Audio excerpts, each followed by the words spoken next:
darte la gloria es lo mejor que me ha pasado. Hola, muy buenas tardes, hermanos, amigos y familia que nos veis. Desde aquí, la verdad que deciros una vez más bienvenidos a este vuestro canal, compartiendo su gracia. Y nada, sé que en esta noche, en esta tarde-noche vamos a disfrutar porque el hermano es una maravilla. Y nada, yendo rápido voy a dar paso a mis hermanos, a mi hermano Tomás, para preguntarle qué tal estás, hermano. Dios te bendiga. Hola, muy buenas tardes a todos, Dios os bendiga muchísimo. Como siempre, un fuerte abrazo a todos los que nos veis y nos seguís, a la familia de Compartiendo en su Gracia. Y hoy un tema maravilloso, el cual vamos a tratar con un invitado muy especial al cual todos conocéis. Pero vamos a reservarnos todavía un poquito. Y sin más, quiero darle la bienvenida también a nuestro hermano, el pastor Chino. ¿Qué tal estás, hermano? Cuéntanos. Dios os bendiga, hermano Miguel, hermano Tomás. Bueno, pues estamos gozando, disfrutando. Mejor no podemos pedir. Dios está de nosotros, así que bien. Es un honor estar otra vez aquí en Compartiendo su Gracia, porque es un canal precioso. Y hoy, como has dicho, Tomás, tenemos un invitado especial, precioso, pero lo vamos a dejar para cuando él entre y darle la presentación. Amén. Gloria al Señor. Adelante, Miguel. Bueno, pues está con nosotros nuestro hermano Fernandito, obrero de la iglesia, obrero de nuestra iglesia y de nuestra zona norte, aquí, de la zona norte, un hermano donde la zona estamos siempre gozando y disfrutando con su presencia, y hoy es un día donde es una gloria, un gozo y un éxito el que pueda estar con nosotros en Compartiendo su Gracia aquí, nuestro hermano Fernandito. Y nada, hermano, bienvenido a este canal y esperamos, pues, lo que siempre, que eres un hombre muy bendecido por el Señor. Somos seguidores tuyos, gloria al Señor. Y nada, hermano, ¿qué tal? ¿Cómo va todo? ¿Cómo va todo? Bien, bien, gracias a Dios, Chino, hermano. Vamos caminando, vamos hacia adelante y esperando que pronto veamos la luz en este túnel tan largo y tan oscuro. A ver si en este nuevo año Dios pone su mano, amén, y termina ya todo esto para que volvamos a la normalidad. Dios os bendiga mucho. Amén, amén, gracias, mi hermano Fernandito. Pues nada, mi hermano Miguel, cuando quieras, hermano, entras. Que nuestro hermano se sienta libre en esta tarde y que de parte del Señor lo que tengas en tu corazón, hermano, déjanoslo hoy aquí y estoy deseando escucharte con un tema y quizás poco escuchado, ¿no? Ese misterio escondido en Dios, ¿no? Pero que, bueno, quisiéramos que desarrolles un poquito el tema y nos contases un poquito el famoso pasaje de la Biblia, ¿no? Que está en Colosenses 1:26, que habla sobre ese misterio escondido, y que te sientas libre en esta tarde. Desde aquí un abrazo virtual y adelante, hermano, deseando escucharte. Amén, amén. Amén. Gloria a Dios. Esperamos que Dios nos bendiga por medio de su palabra y que la luz de su verdad alumbre nuestro entendimiento. Amén. Gloria a Dios. Un fuerte abrazo, hermano. Amén. Adelante, hermano, y con libertad. ¿Empiezo ya? Sí, cuando quieras, hermano. Amén, amén.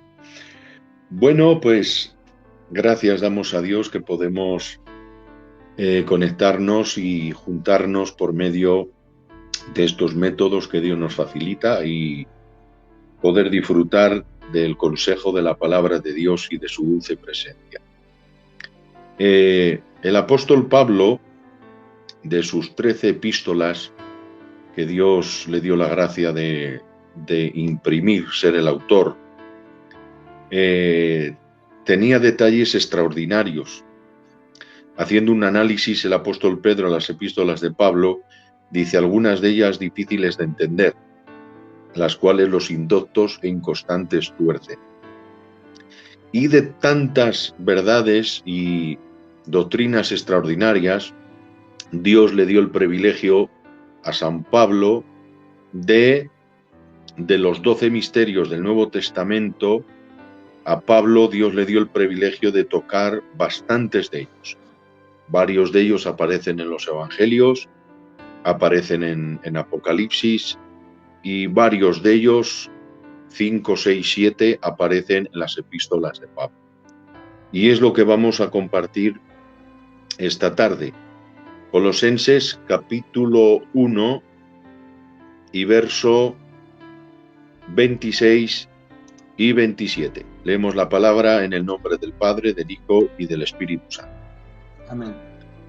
El misterio que había estado oculto, o mejor dicho, vamos a usar el 24, así nos colocamos mejor todavía, y arrancamos con todo el contexto de la Escritura a tratar. Ahora me gozo en lo que padezco por vosotros y cumplo en mi carne lo que falta de las aflicciones de Cristo, por su cuerpo, que es la Iglesia, de la cual fui hecho ministro, según la administración de Dios que me fue dada con vosotros, para que anuncie cumplidamente la palabra de Dios.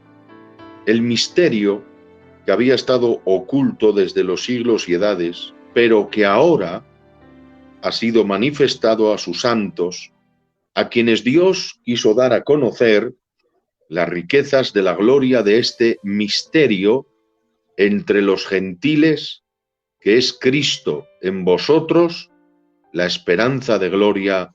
Amén. Amén. Señor, me deposito en tus manos un momento más, una tarde más, una ocasión más, para que tengas a bien el tomar mi boca torpe y tu santa palabra corra y sea glorificada. Si tú hablas, yo hablo, Señor. Si tú no hablas, yo no hablo.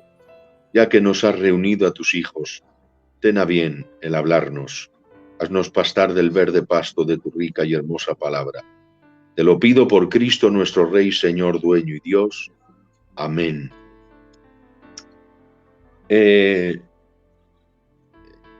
Estos dos versículos en concreto datan o conciernen la verdad extraordinaria de quizás el cuarto misterio del Nuevo Testamento. Sabéis que hay 12 misterios en el Nuevo Testamento. Quisiera hacer pues una pequeña visión panorámica, así rápidamente, para colocarnos un poquito más. Amén. El primer misterio aparece en Mateo capítulo 13 y verso 13, hablando del misterio del reino de los cielos. Dijo Cristo a los 12, a vosotros os es dado conocer los misterios del reino.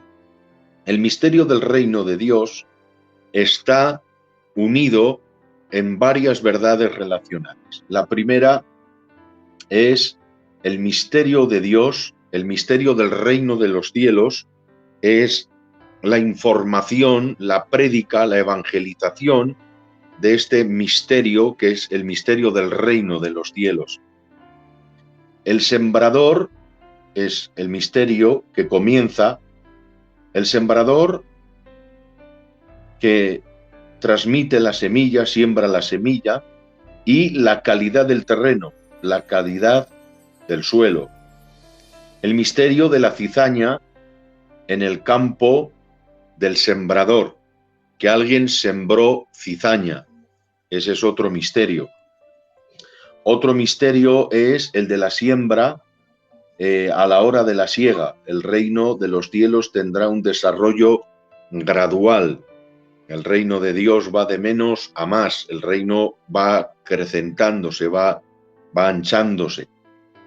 La semilla de mostaza, la levadura que leuda la masa, también el hallazgo del tesoro escondido, de la perla de gran precio, de la pesca, donde hay peces buenos y peces malos. Ese es el misterio o los misterios del reino de los cielos. Segundo, esto voy rápido, el misterio del arrebatamiento. La Biblia dice en 1 de Corintios 15, 51 y 1 de Tesalonicenses 4, 16, porque el Señor mismo, con voz de mando, con voz de arcángel, trompeta de Dios, descenderá del cielo y los muertos en Cristo resucitarán primero. Mas os digo el misterio, no todos dormiremos, pero todos seremos transformados. Es el segundo misterio que revela la palabra de Dios. ¿Por qué misterio? ¿Por qué usa la palabra de Dios la frase misterio?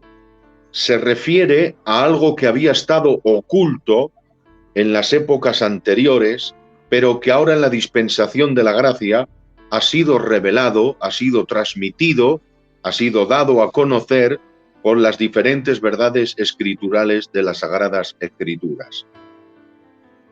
Tercer misterio es el misterio de la Iglesia como el cuerpo de Cristo, compuesto por gentiles y judíos. La Biblia nos enseña, Romanos 16, 25, Efesios capítulo 3 y versos 1 al 11, hasta el capítulo 6 y verso 19, y Colosenses capítulo 4 y verso 3. Pablo explica el misterio de Efesios capítulo 3 y verso 6, de que los gentiles son coherederos y miembros del mismo cuerpo y copartícipes de la promesa en Cristo Jesús por medio del Evangelio. La Biblia dice que derribando la pared intermedia y de dos pueblos ha hecho uno. Gloria al Señor. Amén. Todos somos miembros celulares del cuerpo de Jesucristo. Por eso la misma savia que corre por la rama número 1, corre por la rama número 10 y por la rama número 15. Por eso dice algunas, no todas, algunas de las ramas han sido desgajadas. Y tú, siendo rama silvestre, has sido injertado en el buen olivo. Por eso no te jactes, sino teme, porque si no perdonó a las ramas naturales, a ti tampoco te perdonará. Ahí está hablando de la perfecta unidad, gloria a Dios, del llamamiento al pueblo de Israel y también al pueblo gentil. Ya sabéis que minoritariamente hablando, los judíos en la actualidad están bajo otro misterio, que lo vamos a tocar ahora, bajo ceguera parcial, y es una minoría pequeñita el judío que ha entrado en la gracia. Ha escuchado el mensaje de Cristo, de la salvación y de la ley, ha pasado a la gracia. El 90%, 85%, mayoritariamente de los judíos en la actualidad, ya sabéis que están bajo la ley. Cristo para ellos fue un profeta, un enviado, un hombre de Dios, pero nada más. El propio David, si tú vas a Jerusalén, el propio David le da más relevancia al propio rey David que al propio Jesús de Nazaret, el hijo de José y de María. Amén. Cuarto misterio es el misterio de la Iglesia como la esposa de Cristo. Efesios capítulo 5 y versos 22, donde aparece la verdad extraordinaria de que Cristo y la esposa unifican un matrimonio, un solo cuerpo. Dice Pablo, en el matrimonio el varón es la cabeza y la varona es el cuerpo. Dice, mas os digo un misterio, refiriéndome a Cristo y a la Iglesia. Santo es el Señor. Voy rápido, El quinto misterio, que os adelanto que es el que vamos a tocar esta tarde, es el misterio de Cristo que mora en los creyentes. Gálatas 2:20, Colosenses 1:26 y verso 27. Eso no lo toco porque es el que vamos a tocar, que es el quinto misterio. El sexto misterio es el misterio del Cristo encarnado. Colosenses 2:2 dice la Biblia, y el misterio de Dios. Fíjate qué frase, ¿no? El misterio de Dios. Pues el misterio de Dios es Cristo en su encarnación. El misterio de Dios es Cristo en su revelación. La Biblia dice en Hebreos 1:1, Dios, habiendo hablado a los padres por los profetas, en estos postreros días nos ha hablado por medio del Hijo, a quien constituyó heredero de todo y por quien asimismo hizo el universo, siendo el resplandor de su gloria y la imagen misma de su real sustancia. Cristo es el revelador de Dios y Dios ha depositado la grandeza de su revelación y de su noticia en Cristo. Por eso dice la Biblia En él, hablando de Jesús, están escondidos los tesoros del conocimiento y de la sabiduría de Dios. Cristo, poder de Dios y sabiduría de Dios. Aleluya. Séptimo misterio es el misterio de la obra de Cristo al restaurar al pecador. Primera de Timoteo 3:16 dice: grande es el misterio de la piedad, de la misericordia. Dios ha sido manifestado en carne, justificado en el Espíritu, creído en el mundo, predicado a los gentiles, visto por los ángeles, recibido arriba en gloria. Es un misterio que Dios en su gracia a un drogadicto, a un perdido, a un asesino, por el mero hecho de venir y aceptarle y decir que sí, esa persona que era reo de muerte, que era culpable, no había remisión para ella, en un solo segundo es posible y se hace capaz que la sangre vicaria derramada de Cristo, del Cordero sin mácula y sin contaminación, lo desinfecte y su nombre aparezca en tinta en sangre en ese segundo en el libro eterno de la vida. Grande es el misterio de la piedad. Por eso el apóstol Pablo quiso entender la grandeza del amor de Dios y no encontró ni altura, ni profundidad, ni anchura, ni longitud. Tuvo que decir: el amor de Dios excede a toda razón, a todo conocimiento humano. Seguimos, el misterio de iniquidad. La Biblia nos enseña, segunda Tesalonicenses capítulo 2, verso 3 y 12, porque ya está en acción el misterio de iniquidad, solo que hay quien al presente lo detiene hasta que a su vez sea quitado del medio. El anticristo, su manifestación, su llegada, su ministerio realizado, la Biblia dice cuyo advenimiento es por obra de Satanás, con gran poder y señales y milagros mentirosos.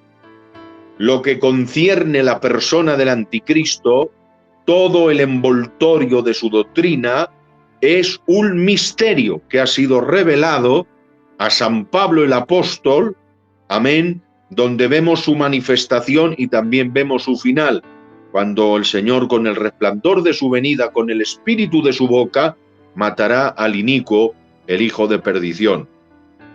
El misterio de la ceguera actual de Israel, Romanos 11:25. Os digo el misterio, porque Dios ha endurecido a Israel en parte, dice la Biblia, y marca un tiempo, dice, hasta que haya entrado la plenitud de los gentiles. La plenitud de los gentiles comenzó en la época de la Iglesia, en el nacimiento de la Iglesia, los tiempos de los gentiles. Cuando Pedro en Pentecostés predicó, se convirtieron como 3.000, y luego Pedro en la casa de Cornelio, cuando estaban hablando del Señor, el Espíritu Santo descendió, comenzaron a hablar en nuevas lenguas y Pedro entendió el mensaje de la azotea, de no llames inmundo lo que yo limpio. Dios entendió o dio el gran mensaje a Pedro de que Dios llamaba también al pueblo gentil. Entonces Israel está bajo ceguera parcial. ¿Por qué motivo? Esto es muy importante. Porque teniendo ojos no ven y teniendo oídos no oyen. Fue un acto de benevolencia del propio Jesús, porque la generación de Cristo es una generación extraordinariamente mala. Gálatas 4:4 dice la Biblia que Cristo vino en el cumplimiento de los tiempos. Dice Jesús, ¿a qué compararé esta generación? Porque Cristo vino en una generación muy mala. Vino en el cumplimiento del tiempo, nacido bajo la ley, nacido de mujer, pero fue una época muy mala. Los saduceos, fariseos, esenios, no me quiero parar ahí, pero ya sabéis todas sectas que hubo, desde Malaquías, que es el último profeta, al Bautista, que es el que rompe el silencio del Señor.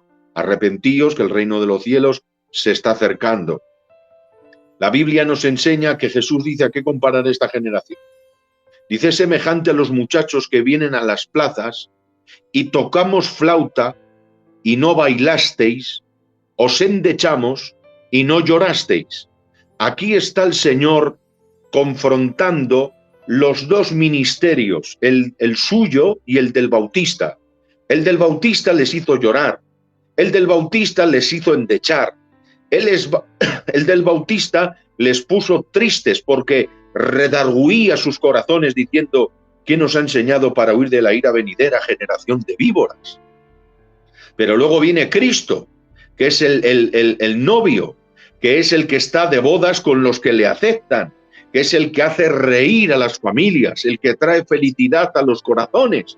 Y no se convierte, ni le llaman comilón, le llaman bebedor, y que por Belcebú, príncipe de los demonios, echa fuera los demonios. Está diciendo Cristo, ni el ministerio del Bautista que os pone triste, ni mi ministerio que os pone alegres, cambia vuestros corazones, ni por activa ni por pasiva. No hay quien os cambie.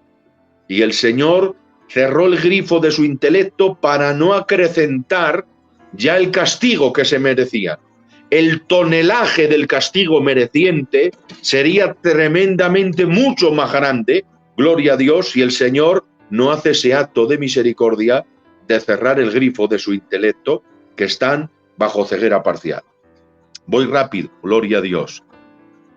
El ministerio de iniquidad y el ministerio de la ceguera parcial de Israel es el 10º misterio, es el misterio de las 7 iglesias. Apocalipsis 1:20. Ya sabéis que las 7 estrellas que has visto, le dice el Señor a Juan, son los 7 ángeles que están designados a las iglesias, y los 7 candeleros que has visto son las 7 iglesias de Asia. Esmirna, Éfeso, Tiatira, Sardis, Filadelfia, Laodicea. Ese es el 10º misterio del Nuevo Testamento. El 11 misterio del Nuevo Testamento es Apocalipsis 17:5, el misterio de la Gran Babilonia. Gloria a Dios, la Gran Babilonia, la que ha embriagado a todos los hombres con su idolatría. Perdonadme, dice la Biblia, es la madre de todas las rameras y de todas las abominaciones de la tierra. Me hago explicar, todo el sistema idolátrico, desde el principio de la creación hasta nuestros días, el nacimiento, por ejemplo, el Ebro es el río más caudaloso de España, desemboca en Tortosa, pero nace en Fontibre, en un arroyito allí en Reynosa, en Santander. Pues el nacimiento de todo el sistema idolátrico, de donde nace todo el paganismo idolátrico y se ha expandido por todo el mundo, su nacimiento es Babel, Babilonia. Por eso se le llama la madre. ¿Quién es la madre? La que da luz. ¿Y qué da luz? Todo el sistema idolátrico y pagano que ha tocado el Vaticano, que ha tocado sectores de España y que ha tocado y ha podrido todo el mundo. Por eso dice la Biblia, se han embriagado todas las naciones con el vino de su furor. Gloria a Dios. Y el 12 misterio es el que aparece en Apocalipsis 17 y en el capítulo 19:11. Fíjate qué detalle. Dice, y el misterio de Dios se consumará. Fíjate qué frase, ¿eh? Si nos quedamos solamente ahí, fíjate qué frase. Gracias, que sigue diciendo la palabra para darnos claridad. Que fue revelado, anunciado por sus siervos los profetas. Amén. Porque en el Antiguo Testamento ya aparece proféticamente el reino milenial. Como las aguas cubren la mar, Isaías, toda la tierra será llena del conocimiento de Jehová. El reino milenial fue anunciado por los profetas en el Antiguo Testamento. Muchos profetas de la antigüedad apuntan al reino milenial. Ese misterio de Dios se consuma cuando dice la Biblia, por fin los reinos del mundo son de nuestro Dios y de su Cristo, y reinará por los siglos. Amén. Son 12 misterios del Nuevo Testamento.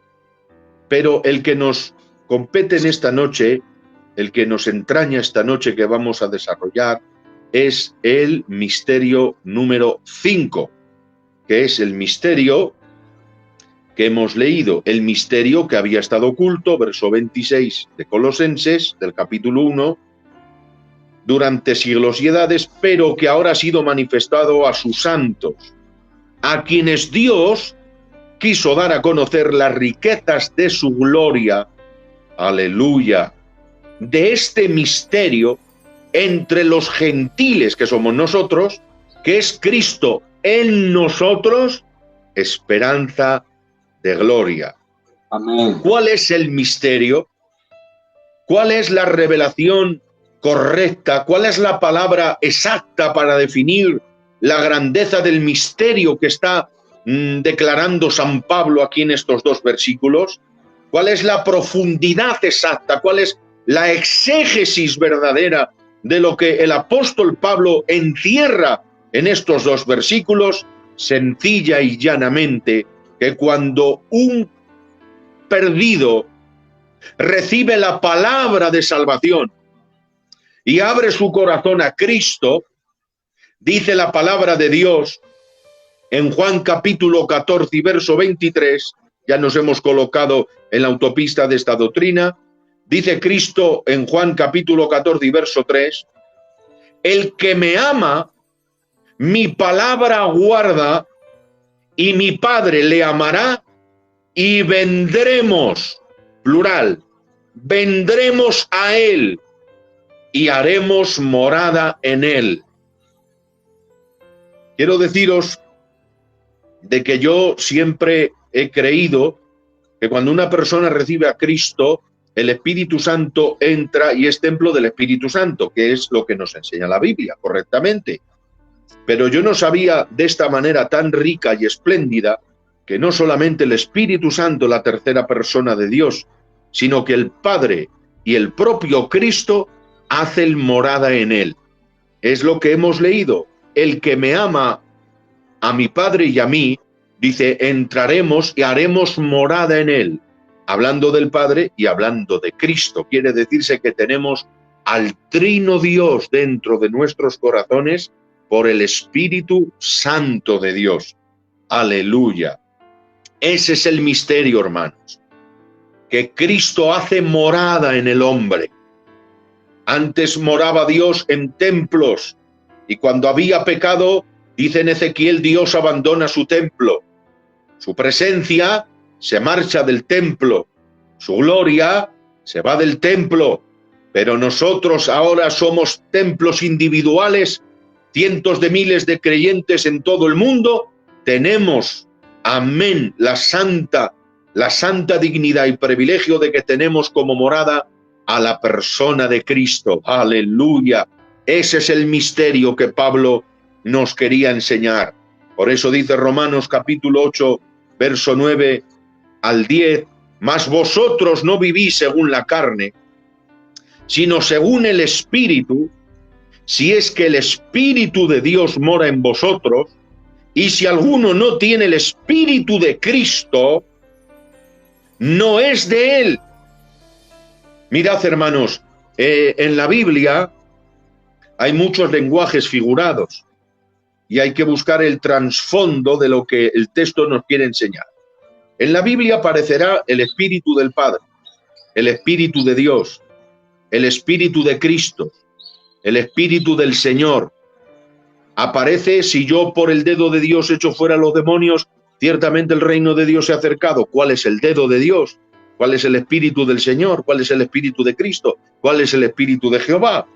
Sencilla y llanamente, todos esos textos se refieren a la misma persona, el Espíritu Santo. Amén. El Espíritu de Cristo es el Espíritu Santo.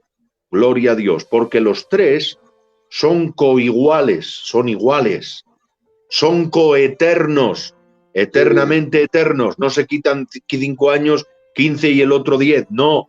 Son coeternos, son eternamente eternos, no tienen principio, nunca han nacido, no tienen padre ni madre, ellos son, aleluya. Aquí se nos va, no podemos entrar ahí porque esto se nos escapa. Amén, amén, ¿verdad? Iguales, coeternos y consustanciales. La Biblia dice, Dios es Espíritu, Santo es el Señor. Dice, si es que el Espíritu de Cristo, el que no lo tiene, no es de él. Dice, pero si Cristo mora en vosotros, el cuerpo en verdad está muerto a causa del pecado, mas el Espíritu vive a causa de la justicia.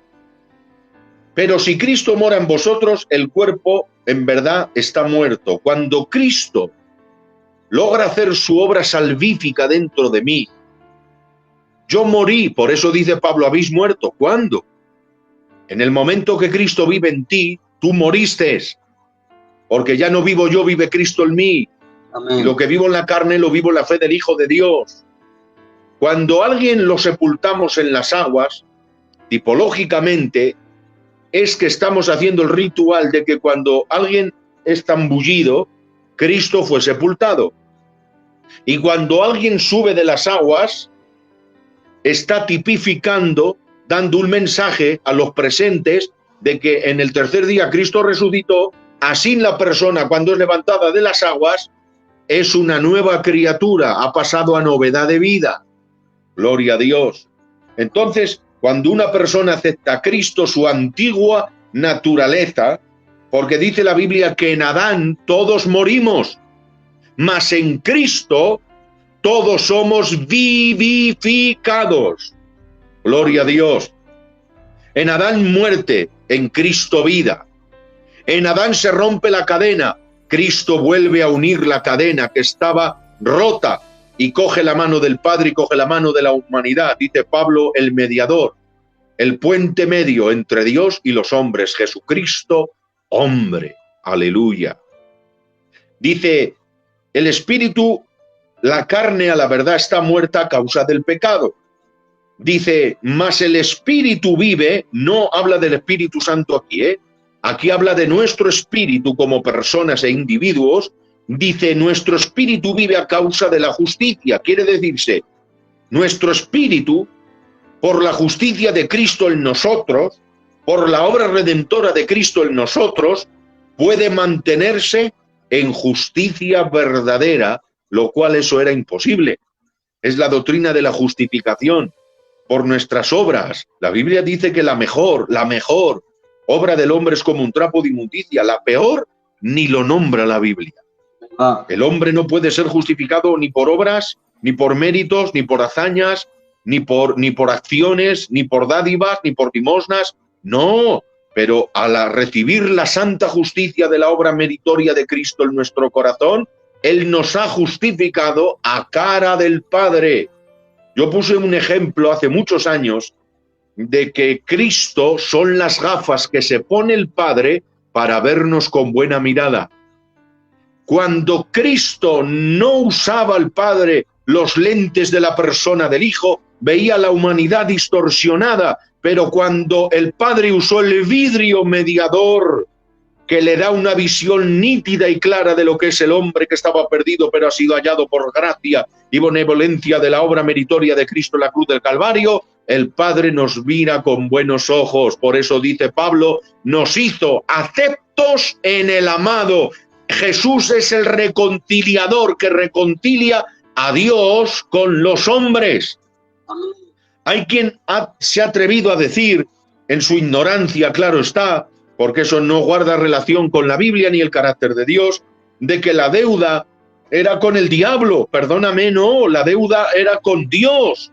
Tuvo que pagar Jesús la deuda a Dios, por eso la sangre derramada en el original griego significa jikanos, y esa palabra se deriva suficiente. Cristo marchó al banco de la deuda, y cuando el Padre le mira, le dice, ¿a dónde vas? Dice, voy a saldar la deuda. Entonces Cristo entra, el banco estaba muy en deuda, el hombre con ese banco, estábamos en números rojos, estábamos en quiebra, pero Cristo al depositar su sangre, los números se vuelven locos, empiezan a rodar, y ahora estamos en positivo y a muchos números a nuestro favor para gastar a fondo perdido. Se le queda mirando el Hijo al Padre y le dice, ¿qué? ¿Algo más? Y el Padre le dice, suficiente. La sangre de Cristo es el pago suficiente que ha pagado la deuda que el hombre teníamos hacia Dios. Bendito sea su nombre. Amén. Aleluya.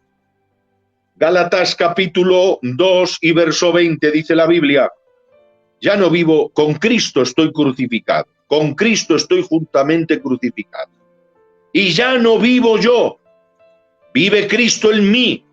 Y lo que ahora vivo en la carne, los años que me quedan, los años que me va a dar Dios en la carne, con mi mujer e hijos, trabajando, viajando, lo vivo en la fe del Hijo de Dios, el cual me amó y se entregó a sí mismo por ti. Es de bien nacido ser agradecidos. Jesús se entregó por ti, se entregó por mí. Estamos en deuda eternamente con Él. Aunque estemos 5 millones de tiempos y de eternidades dándole gracias, jamás podremos pagar la deuda de lo que Jesús ha hecho por cada uno de nosotros. Se entregó a sí mismo por nosotros. Gloria a Dios. Cuando un sacerdote sacrificaba, entregaba a la víctima, pero a Cristo, ¿quién le entrega? ¿Quién tiene la categoría de tocar a Cristo y entregarle? Nadie.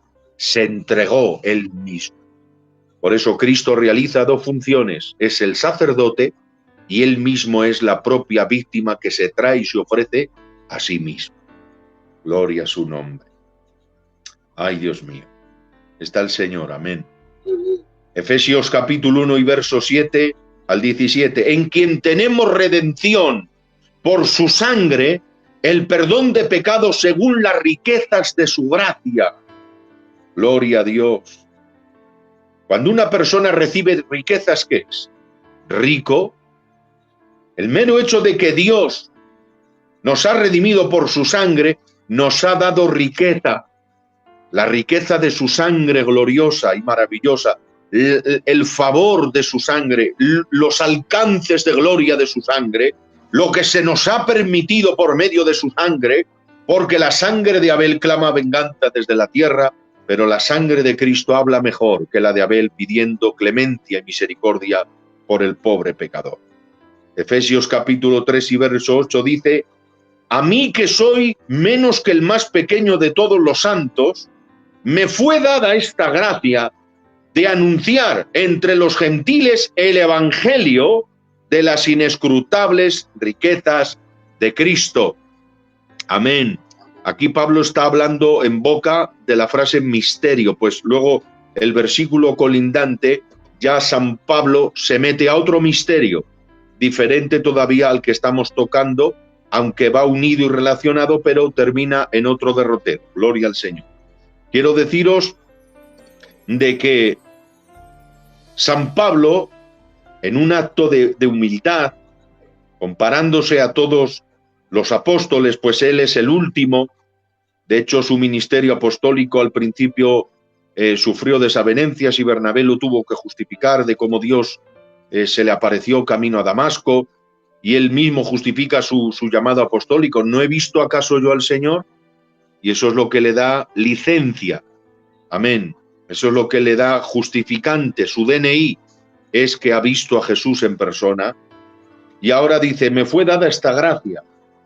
Él habla de lo que Dios le ha dado, no por méritos, sino por gracia y benevolencia de Cristo. Dice, me ha sido la gracia de anunciar a los gentiles el evangelio de las inescrutables riquezas de Cristo. Aleluya. El evangelio es muy rico. Quien dice que el evangelio es aburrido es porque nunca se ha metido en el agua. Quien dice que el evangelio es aburrido y monótono es porque nunca ha probado. Nunca podrás decir cómo sabe un plato hasta que no lo pruebas. Hipotéticamente, imaginariamente, pero no puedes decir si tiene poca sal o mucha sal hasta que lo pruebas. Para probar o para definir las riquezas de Cristo tienes que probar. Y probando podrás hablar y podrás decir. San Pablo le llama al evangelio las inescrutables riquezas de Cristo, porque el evangelio es una riqueza extraordinaria. El evangelio tiene muchas vertientes, el evangelio tiene muchas ramas, el evangelio es muy grande y muy extenso. Vivimos muy poco, hermanos. La tasa bíblica es que los días del hombre son 70 años y los más robustos 80. Y el que pasa de los 80 le raya la esperanza diciéndole, que pronto volamos. Esa es la norma bíblica. Vivimos muy poco y la mitad durmiendo y otra buena parte trabajando. Muy poco tiempo vivimos, hermanos, para tanta riqueza que nos ha entregado Dios al recibir a Jesucristo. Y aquí he desentrañado, explicado el versículo 26. Ahora voy a tocar brevemente un retazo, que es lo que más nos llama la atención de lo que estamos tratando, la frase, la esperanza de gloria. Esa es la frase, la esperanza de gloria, que es Cristo en vosotros, esperanza de gloria. Romanos 8:11 dice la Biblia, y si el espíritu de aquel que levantó de los muertos a Jesús mora en vosotros, el que levantó de los muertos a Cristo, Jesús, vivificará también vuestros cuerpos mortales por su espíritu que mora en vosotros. Dios mío, el espíritu, el mismo, no otro, el mismo, que levantó a Jesucristo de los muertos, mora en vosotros, a Jesús que mora en vosotros, el que levantó de los muertos a Cristo Jesús vivificará vuestros cuerpos. Mirad, estamos tan unidos. Estoy desarrollando el misterio, Estoy desarrollando el misterio. Atención. El misterio es que Cristo mora en nosotros. Ese es el misterio. Voy a citaros un verso que esto con un micro y en el púlpito y a esta altura de mensaje saltaríamos, os lo prometo. No por nada, por lo emocionante que es. Amén. Dice la Biblia, quien se une a una señora de la vida pecadora, un cuerpo es con ella. Pero quien se une a Cristo, un espíritu es con él. Estamos tan amalgamados, tan engarzados, tan fusionados a la persona de Cristo, que dice Pedro, participantes de la naturaleza divina. Somos miembros orgánicos de Él mismo. Por eso dice Mateo 10:40, quien a vosotros recibe, a mí me recibe. Y quien a mí me recibe, recibe al que me envió. Cuando una persona recibe a Cristo, es participante de su ADN, es participante de sus ademanes. ¿Sabes por qué te tiene tanto coraje el demonio a ti y a mí? Porque no te ve a ti ni a mí, ve la imagen de Jesús, nuestro hermano mayor, que le pegó tal desde la cruz que jamás volverá a ser el mismo. Amén. Gloria a Dios, reflejamos la imagen de nuestro hermano mayor, que es Jesús. Aleluya. Cristo es el primogénito entre muchos hermanos y no se avergüenza de llamarnos hermanos, dice Hebreos. Aleluya. Bendita la gracia de Dios. Y si el espíritu de aquel que levantó de los muertos a Jesús mora en vosotros. Fijar, hermanos, este detalle de Jesús no lo puedo pasar de largo, porque mirar, Thor, no existe ni el martillo, ni mucho menos Thor. Hulk, tampoco. Iron Man, Capitán América, pero este héroe sí existe. Y si le haces falta, viene. Y no viene ni con martillo, ni con capa, ni con escudo. Viene con las señales de su costado abierto y de sus manos abiertas, diciéndote, soy Jesús, quien murió y resucitó por ti, vengo en tu ayuda. Él no se avergüenza de sacar la cara por los hermanos. Digo esto porque Jesús, por otra parte, que es Dios, hecho carne, estoy hablando de su humanidad, pero en su divinidad, no rebajó el poder. Cuando Cristo se encarnó, en la época de Colosenses del que estamos tratando, había falsa gente que decía que Cristo al encarnarse rebajó su divinidad, y San Pablo tiene que refutar esa falsa doctrina diciendo, en Cristo habita corporalmente toda la plenitud de la deidad. Era tan Dios en el cielo como tan Dios ahora encarnado. Por eso nació santo, vivió santo, murió santo y resucitó santo. ¿Podía Jesús resucitar por sí mismo? Él es el autor de la vida. Pero como viene en sujeción y en servicio al que le envió, fue el Espíritu del Padre quien le levantó de los muertos. Bueno, amén. Queriendo decir el Padre, ni yo lo hubiera hecho mejor. Levántate, campeón. Y al tercer día nuestro gran héroe se levantó. se rió de la muerte, venció al sepulcro, a Satanás lo destronó, le quitó el imperio del Hades y de la muerte. Bendita sea su gloria y su gracia. Ese espíritu nos resucitará en la eternidad. Esto es tremendo, hermanos. Fíjate, el mismo Espíritu Santo que levantó a Jesús resucitará los cuerpos de nuestros santos que están en la gloria. El que levantó de los muertos a Cristo Jesús vivificará también vuestros cuerpos mortales por su Espíritu que mora en vosotros. Amén. Efesios 1:13.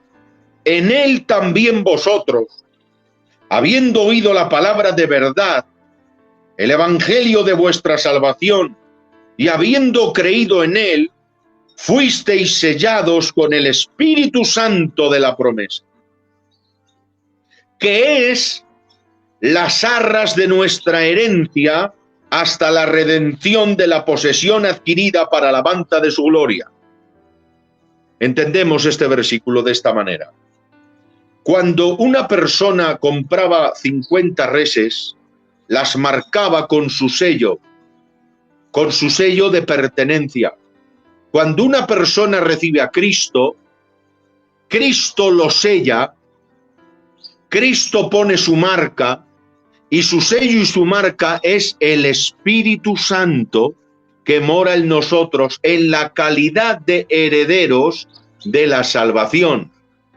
Cuando una persona compraba una casa valorada en 3 millones de pesetas, un ejemplo, hacían un contrato legal ante notario y le daba de adelanto 1,5 millones, el otro 1,5 millones de aquí 20 días. Firmamos contrato ante notario, eso está sagrado, es irrevocable. Cuando una persona recibe a Cristo, firma un contrato ley, y el contrato ley es el Espíritu Santo, es la carta de pacto, es la carta de sello, es la carta de relación y de agarre de que tú, cuando venga Jesús, te vas a marchar con él, yo y tú, a la gloria. El Espíritu Santo es el sello, gloria a Dios, es las arras, la carta de contrato mutuo entre Jesús y el hombre cuando le acepta. Maravilloso, hermano. Y primera de Pedro, capítulo 1 y verso 3. Bendito el Dios y Padre de nuestro Señor Jesucristo, que según su grande misericordia nos hizo renacer para una esperanza viva, para una herencia incontaminada y marcesible reservada en los cielos para vosotros, que sois guardados por el poder de Dios mediante la fe, por la resurrección de Jesucristo de los muertos, para una herencia incontaminada y marcesible, reservada en los cielos para vosotros, que sois guardados por el poder de Dios mediante la fe, obteniendo el fin de vuestra fe, la salvación de vuestras almas.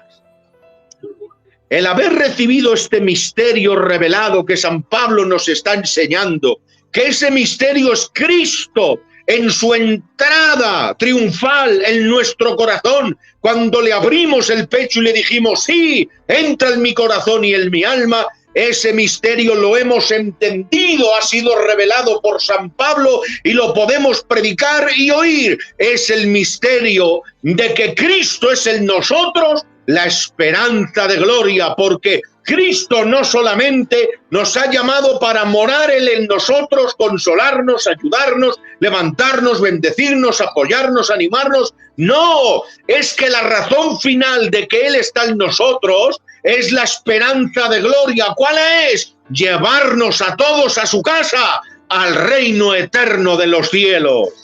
Amén. Por eso Pablo dice, estando ausente en mi cuerpo, estoy presente a Cristo, pero estando presente en cuerpo, estoy aquí, vivo aquí, no lo veo, estaba en mi corazón, pero no lo palpo, no lo toco con mis ojos humanos, pero cuando deje este cuerpo, estaré ausente en cuerpo, pero presente al Señor. Aleluya. Bendita sea su gracia para siempre. Esta es la interpretación del misterio de Dios escondido. Esta es el misterio que Cristo en nosotros es la esperanza de gloria. Un misterio que antes no se conocía, pero que ahora ha sido revelado. en la época de Cristo con los 12, cuando el Señor le dice a Pedro, sobre esta roca edificaré mi iglesia. ¿Qué os creéis? ¿Que Pedro entendió la frase iglesia? No, porque jamás se había dicho esa frase. Templo, tabernáculo, sequiná, sacerdotales, el efod, el pectoral, el atrio, el santo, el santísimo. Tú verás lo que sabría, ¿no? Pero de ahí para atrás, cuando oye la palabra iglesia, Pedro diría, ¿qué es eso de iglesia? Y diría, bueno, debe ser muy grande, debe ser algo magnífico, porque él se pone de fundamento. Gloria a Dios. Jesús quiso que hablaran de él en el Antiguo Testamento, pero el privilegio de hablar de la iglesia por primera vez se lo reservó para él. Quiso ser él el primer hablante que habló la grandeza de la edificación de la iglesia. Y él mismo lo dice, yo edificaré la iglesia y las puertas del Hades no prevalecerán contra ella.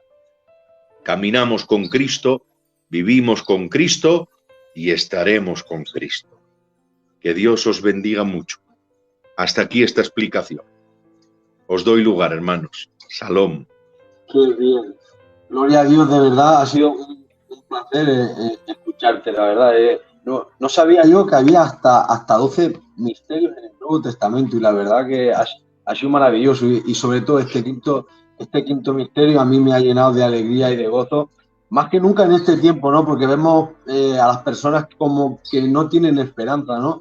Como que hasta que no venga la vacuna y se saque, lo están viendo todo muy negro y muy gris, pero verdaderamente el cristiano en este tiempo deposita su confianza en Jesucristo y en su obra redentora por toda la humanidad.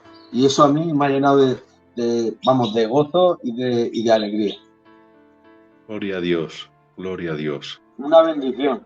Entonces sí que me gustaría darle paso a algún hermano del equipo que habrá recopilado algunas preguntitas y si andas bien de tiempo y podríamos algunas preguntas, no sé cómo vamos de tiempo. Son las 7:30 pasadas. Adelante, adelante. Decir que me quedo con las ganas, que de verdad, que de verdad me he quedado impresionante de los 12 misterios, del quinto misterio, pero más que nada me quedo por la promesa, ¿no? La promesa que tiene Dios para nosotros. Y hay algo con lo que yo aquí me he quedado con esta frase, ¿no? ¿Podía haber Cristo haber resucitado por él solo? Claro, él puede tomar la vida, quitarla y volverla a poner. Pero claro, le da paso, está sometido para que pueda hacerlo, ¿no? Pero este mismo espíritu, yo digo, no como pregunta tampoco, no porque está por aquí mi yerno y no puedo estar mucho rato, pero bueno, yo me llevo una parte tremenda que tengo el pecho que se me va a explotar, de verdad, hermano, cuando yo soy un fiel seguidor de él. Es que soy un fiel seguidor. Yo no me puedo echar a dormir por la noche sin escuchar una predicación de él. De verdad, soy un fiel seguidor. Entonces, no se puede engañar porque estamos delante del Señor, no se puede engañar. Y la verdad que manteniendo esta promesa en nuestros corazones y en nuestra mente, porque en nuestra mente, con el tiempo, puede entrar que Dios no lo quiera hacer y de esto se olvida, ¿no? Se puede llegar una persona a olvidar de estas promesas, ¿no? Pero nuestro corazón, lo que guardamos, lo que albergamos, y yo me imaginaba el otro día, leyendo el pasaje, los muertos en Cristo resucitarán primero, pues yo la verdad me imagino cuando Cristo venga en su parousia, me imagino cómo se pondrán de colapsados los cementerios. Se abrirán todo. Dios mío de mi vida. Y ya para mí es una tranquilidad y una serenidad que tenemos a la deidad, a Él dentro de nosotros, haciendo nosotros estamos y me quedo sin preguntas, me atasco porque la verdad que me quedo impresionado, ¿no? Impresionado de la forma en que Él vive en nosotros. Él vive en nosotros y de alguna forma somos su templo. Y nada, hermano, decirte que me gustaría estar más, pero ha venido mi yerno, Miguel, está mi yerno por aquí, que es el hijo del Flamen de Burgos, están en Burgos. No sé si lo conoceréis, al Flamen. Pues nada, hermanos, verdaderamente Dios os bendiga mucho. Hermano Fernando, espero que por lo menos te conectes más con nosotros por aquí, porque de verdad que eres un hombre de muchísima bendición. Amén. Te lanzo un abrazo muy fuerte desde aquí, desde mi casa. Dios te bendiga mucho en el nombre de Cristo. Amén. Miguelico, hermanos, Tomás, Dios os bendiga a todos. Amén. Venga, hermanos, hasta la próxima. Amén, hermanos. Bendiciones. Bueno, pues mientras mi hermano Tomás lanza alguna preguntita, yo me tomo ya la libertad. Y sí me gustaría, hermano, que nos compartiera, porque sí que le he escuchado decirlo en un sello y a mí personalmente me hizo mucho bien. Usted lanzó una pregunta muy, muy buena y dijo que ¿qué era más antiguo? Si la Iglesia o Israel. Y me gustaría que, por favor, aquí para todo el canal y la gente que nos ve, brevemente diga usted lo que piensa al respecto. Sí, la Biblia tiene material para enseñarnos esa verdad. Dice Hebreos, dice, juré por tanto en mi ira que no entraría en él mi reposo, hablando de Israel. Dice, aunque sus obras están terminadas desde la fundación del mundo. Amén. Entonces Israel aparece desde la fundación del mundo. Pero Efesios 1:4 marca el tiempo y la antigüedad de la Iglesia. Y dice Pablo, nos escogió en él desde antes de la fundación del mundo. Entonces esos dos textos marcan la antigüedad de Israel y la antigüedad de la Iglesia. Israel es desde la fundación y la Iglesia es desde antes de la fundación. O sea, Cristo antes de pensar en Israel pensó en la Iglesia. La Iglesia es la creación más antigua en la mente de Dios. Amén. Qué bien, Amén. qué bien. Ese dato a mí me hizo mucho bien, me encantó, la verdad. Porque hay mucha gente que piensa que la Iglesia nace pues en hechos, ¿no? Con los apóstoles y ese día de Pentecostés, pero vemos como que en la mente de Dios la Iglesia era desde antes de la fundación del mundo. Exacto, Y eso, exacto. la verdad que me dio mucha alegría. Pues le doy paso a mi hermano Tomás, que le pueda decir alguna cosa. Adelante. Nos ha hecho mucho bien, de verdad que muy bien explicado. Si a alguien le queda alguna duda es simplemente porque no ha prestado atención, porque lo ha expuesto tan bien que cualquiera puede entenderlo. Ese misterio escondido desde la eternidad en Cristo, que es su esperanza, esa esperanza de gloria en que Él va a venir a por nosotros. Y la verdad que sí me hubiera gustado tener igual un poquito más de tiempo para exponerle más preguntas. Y de aquí pues también nos disculpamos con los televidentes de Compartiendo Su Gracia. Hemos tenido un problema a la hora de comenzar, ya sé que era a las 6 y hemos tenido que retrasarlo un poquito más. Entonces, sí es verdad que me gustaría poder dedicarle un poquito más tiempo.